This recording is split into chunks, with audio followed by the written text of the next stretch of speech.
Hello everyone and welcome to my channel. My name is Mary and today I'm going to show you how to fix this error that is appearing on your WordPress dashboard about updating your PHP. So to fix this error, you have to log into your cPanel account, control panel account. In my case, I'm already logged in. So you go to these applications on your control panel account, you scroll down and you go to this part where it's written software. Under software, you come to this feature called multi PHP manager and click on it.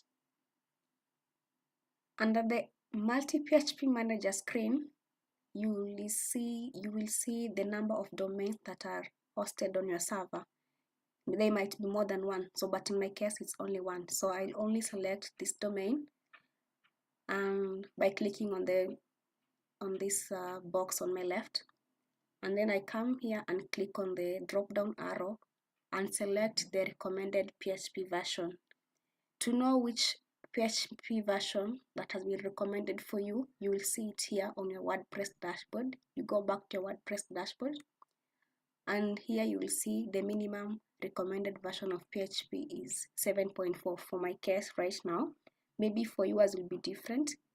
So I will go back to the control panel and I will click on the drop down arrow and select 7.4, or I can even do higher, 8 or 8.1. But for my case, I want just to go with the 7.4 and I'll click on apply.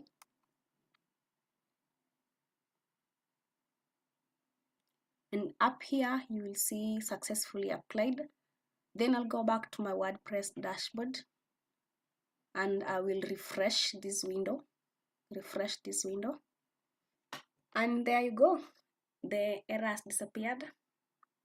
Now your PHP has been updated successfully. So that's it for today. Subscribe and come back for more content. Thank you.